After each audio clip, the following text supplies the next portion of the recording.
Hey everybody, it's me, JJ Panzer, your smart apartment advisor, back with another weekly client call with all of my good friends here, my clients at RMC. It's good to see and hear all of you. Welcome back. Today we have some updates on the status of the Preston legislation and how that relates to AB 3088, the statewide bill that provided COVID relief for tenants impacted by the pandemic. And then we'll also have an update, a deal of the day from Josh Silverman, our senior sales agent. And as always, an opportunity for everybody to chat as well. So without further ado, I would like to turn it over to Denise to give us the possibly good news, hopefully good news about what's going on in court. Denise, take it away. Oh, you got to unmute yourself. Oh, there we go. Go ahead. Oh, are you unmuted? I think you have to press it. Ready? There you are. Okay. Welcome. Thank you. How are you? Very well, thank you. Excellent, excellent. So just today, I received information that yesterday it was filed on behalf of the San Francisco Apartment Association and other landlord or property rights groups in San Francisco. We went to the Court of Appeal because, as we know, the Preston legislation is in direct conflict in many respects with AB 3088. AB 3088 requires the tenants to commence paying rent, at least 25% of the rent commencing September 1st of this year, so as to allow an eviction in the future and or a breach of contract action, depending upon how you want to proceed. Preston would negate any unlawful detainer. So that's a direct conflict, and he is imposing himself into the judiciary section branch of our government. The Court of Appeals basically agreed. We filed yesterday, and they immediately issued an order today indicating that, and I can read it, it's very short. It basically says that on the court's own order, the court orders the parties to meet and confer about this issue today, and they have to bring together a joint report by 4 p.m. today. Otherwise, we believe the court is going to slap San Francisco County's hand and say, what the hell do you think you're doing? State law takes precedence. So that's what's going on right now as we speak.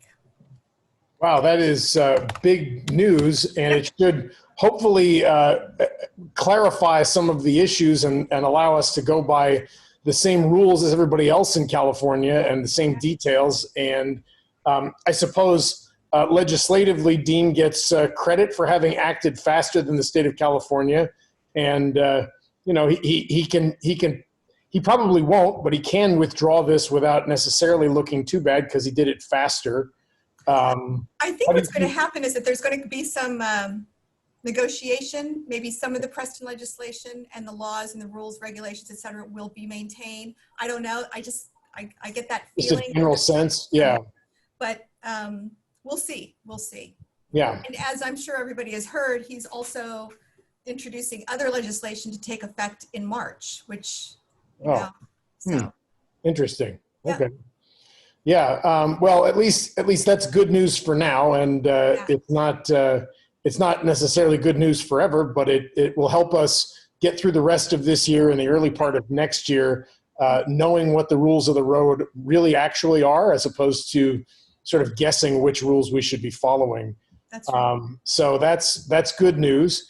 And I thank you for that clarification. Now, this means that so starting next month, we have to serve 15-day notices for any tenants who fail to pay 25% of their rent and have asked for a hardship?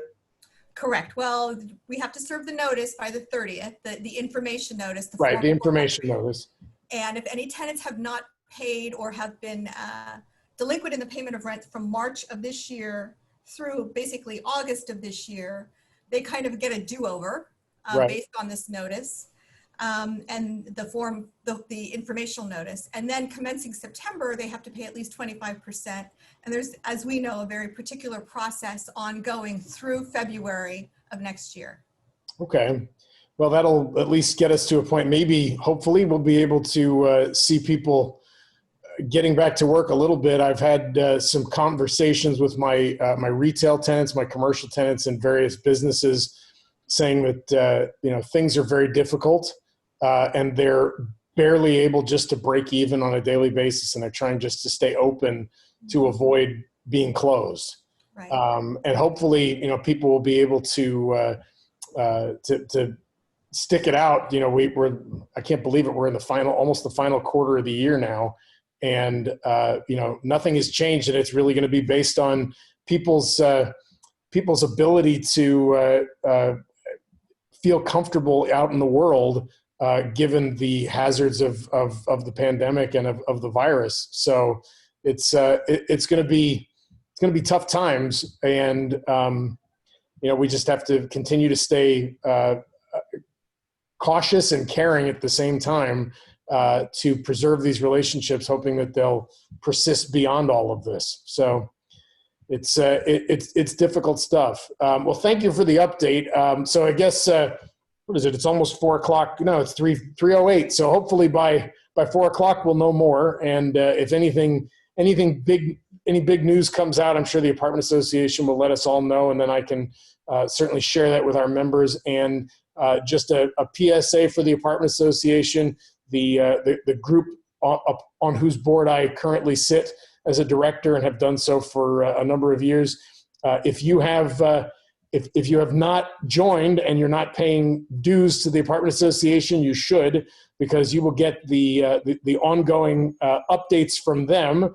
I'm also happy to share the information with you, but you should be supporting the industry that supports our property rights in San Francisco, because you all are rental property owners in San Francisco, and the benefits are really, they're great. I mean, obviously, as your property manager, you're welcome to call me if you have questions. They're also available if you have bigger questions or other political questions that you want to ask them.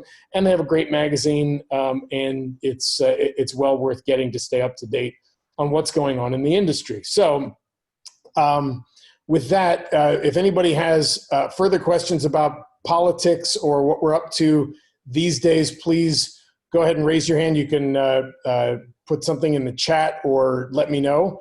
Otherwise, I'm going to turn it over to Josh to tell us about his deal of the day and give us some insights about the sale market. So with that, Josh, take it away, and let me turn on the screen sharing for you. There you go. Hi, folks. Hi, Josh.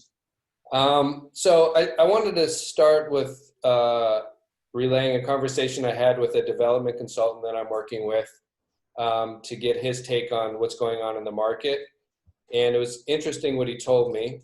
He's getting tons of calls currently on broken construction projects. So there's people who are halfway through or 75% through or more through a project and are running out of money. He's gotten kind of a flood of these calls recently. And so there's a lot of money sources going dry, a lot of deals kind of going sideways right now. So, that's just one thing to keep an eye out for. The other piece is, that also means potential foreclosures, right? Because when deals kind of go sideways like that, and you might have an income piece that you're needing in a particular number of months that isn't going to come, and you're going to have to turn your building over to the bank. So his take basically is look out for foreclosures.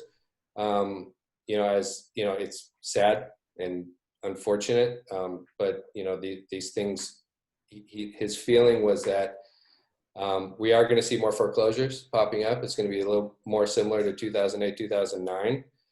His building in particular, he was taking in $25,000 in rent. He was renting a series of small offices to therapists.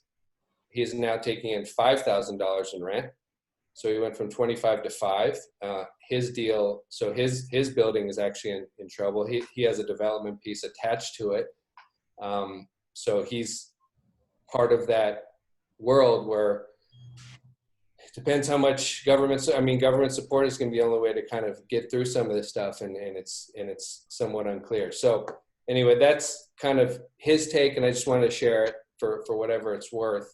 The broken construction projects are worrisome to me for the economy as a whole. So if funding sources are drying up and if people are just backing out of deals, and there's huge repercussions of that, it just says, we're not out of this. We're in the middle of this process.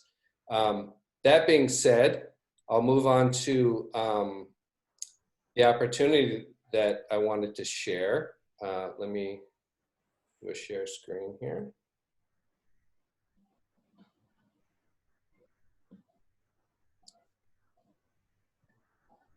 So this is an opportunity, and I've been talking a lot about Oakland and the East Bay as faring a lot better in the rental market than San Francisco. Units are when I'm leasing a lot easier, filling up units. I've been looking far and wide for the fully occupied building on both sides of the bay, and I finally found it here. So I just wanted to share this opportunity, and this is the kind of deal that is going to make sense in this market. So it's 24. I think it's 24 units. It's on near Lake Merritt on the east side. It's $6 million. There's room there. I think you could probably take it down for 5.5. The cap rate is 3.75 with a nice upside. And again, what's attractive to me about this is price per unit. You're seeing it at about $250,000 a door, and they're largely studios and 1-2 bedroom, almost all studios and 1-2 bedroom unit. And studios in this price category are renting very well, under $2,000 for a unit. So a lot of people leaving, 3-bedroom deals in San Francisco, for instance, where people are in a 4-bedroom apartment, are because of COVID, studios are more attractive. And so this building, through the whole crisis, has had 100% collections on rent, what they mentioned here in that third bullet point. There's one unit coming vacant, but again, under 2,000, with a large studio and a vintage building like this near the lake, I see no problem renting it under 2,000. So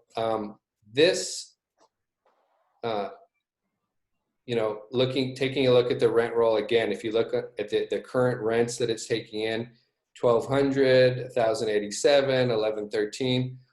Most of these numbers are affordable, right? So even people with reduction in income, they're able to maintain their payments here, and you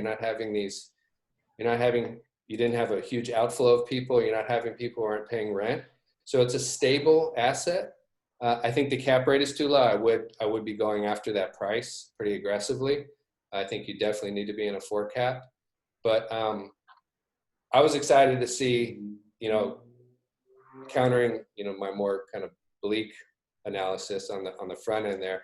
This is great to see a fully occupied building, and an opportunity to buy a stable asset and with some good upside. This is the kind of deal that I would be buying right now if I was looking for kind of a traditional apartment investment. I just wouldn't be buying, building, a 12-unit building with 3 vacants and hoping on that scheduled income, unless it was, in a very particular area. The other piece of this building that I wanted to share briefly here is that it has a huge garage area, basement area, that is ripe for ADUs. So let's see this. And this is, I thought this was interesting. It's worth seeing in terms of kind of. You have to switch which window is being shared. Sorry? You have to go into the view options and switch the window that's being shared, because it's still showing us the document. Got it. Okay, one sec.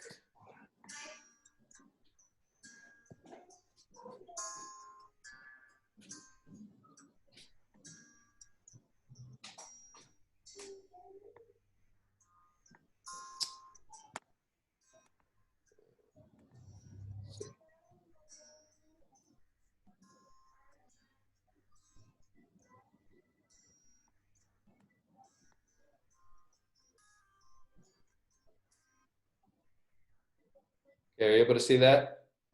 No, it's just white. Okay.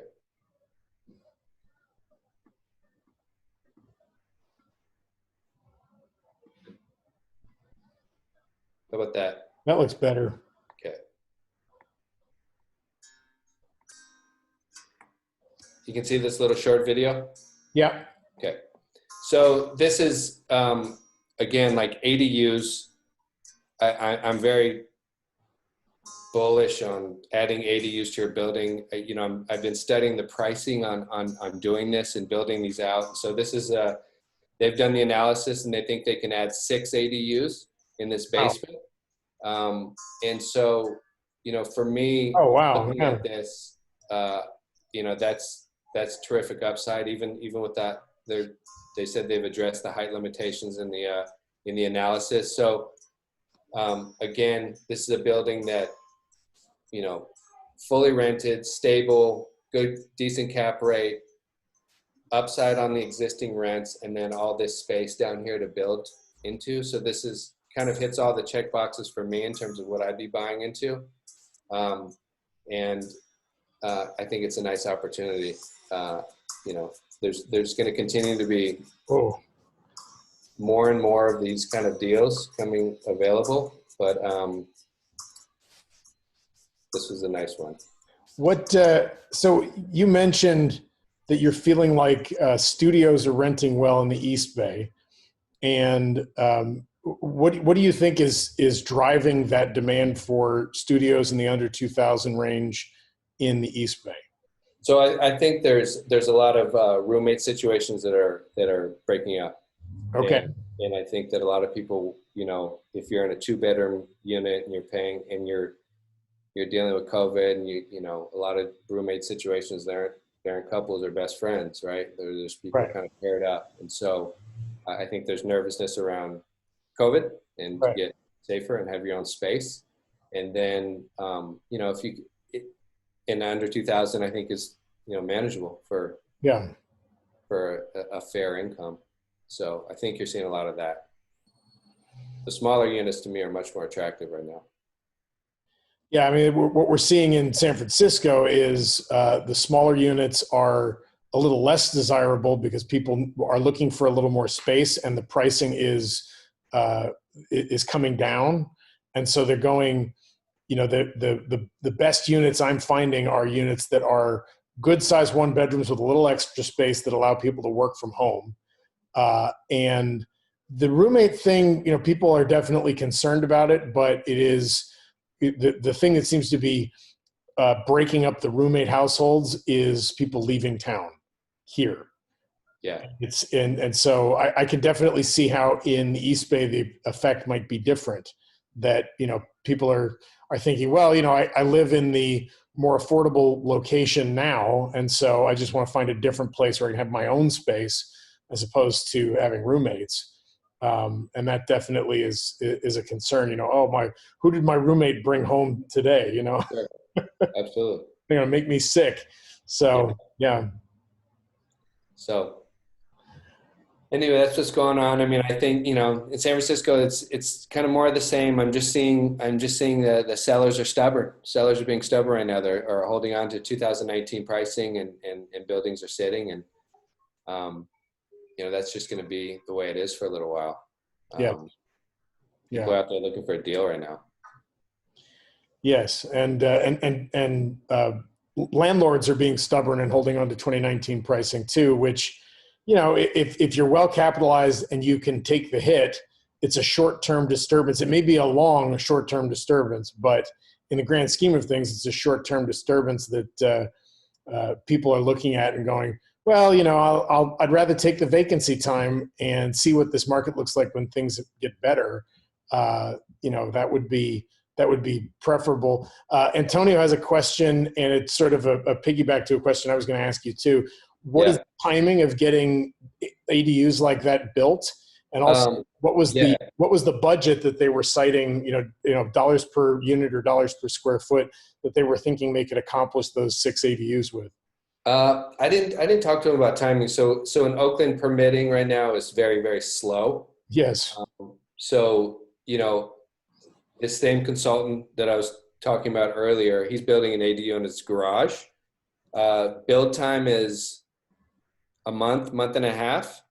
That's it? Permitting time is 3 months, right? And so it's the permit time is the bottleneck. Right. Oakland, it's so, so much of it's just COVID related in terms of, because they were really gung ho. Oakland was all about ADU. They still are. They're still very pro ADUs, but now staffing is so weird, and people have shifted around so much. So there's a huge bottleneck in permitting, but the building of these things, gosh, you could build out 6 ADUs. I think depending on your height limit, you should be out of there in, I would think, 6 to 8 months. But the permitting process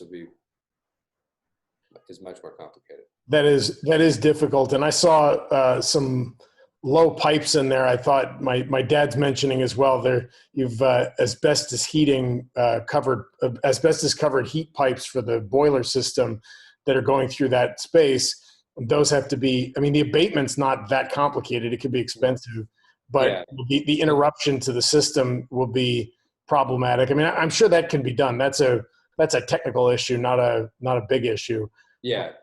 No, just rerouting ducts and all of that. It's certainly complicated, but doable. Yeah. And we're having the same delays in San Francisco with permitting because the Department of Building Inspection here is being investigated by the Federal Bureau of Investigation. So they're sitting on DBI because they've been corrupt.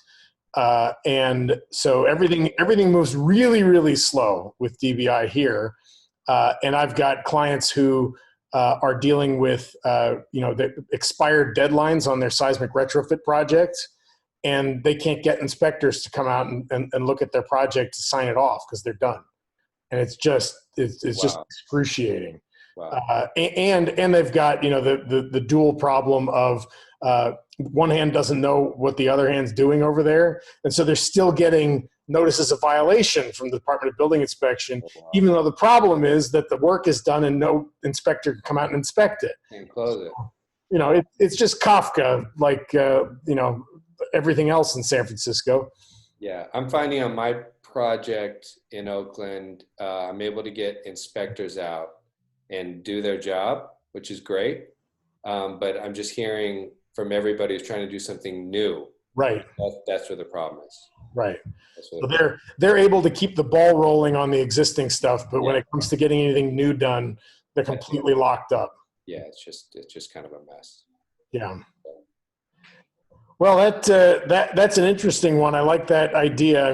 The thought of adding 6 ADUs to a 24-unit building. The great thing about that kind of a concept is it's already a building that needs a resident manager. So going from 24 to 30 is pure upside. Where we're talking about going from 15 to 21 or something like that, you'd be looking at, well, now you got to bring your income down a little bit because you have to dedicate a unit and give a discount and pay a resident manager you didn't have to pay before. Right. You go past that 16-unit threshold, it becomes a problem. So in this building, they're just they're covering the guy's rent. That's what they're doing. And so that's how they're paying for it. So. But so you don't have to give away a unit by breaking that threshold, right? Yeah, definitely. The not having to break the threshold is good. That practice is old fashioned of just covering the guy's rent and he does the work, because you still have labor and employment issues that could very well come up if you have a dispute with such an employee like that. So anyway, well, thank you so much. It was that was a good one to see. And if anybody else has thoughts, comments, questions, feel free to do a hand raise or say something in the chat. Otherwise, you're also always welcome to give me a call, and I will look forward to hearing from any of you if you have specific questions or you need anything. But it's good hearing from all of you and seeing you, or at least knowing that you're there. And thank you for joining me. And we'll see you again next week for another call. Maybe we'll have some more interesting news about what's going on in court. So thank you, Denise. Thank you, Josh. Thank you, everybody. See you next time. Take care.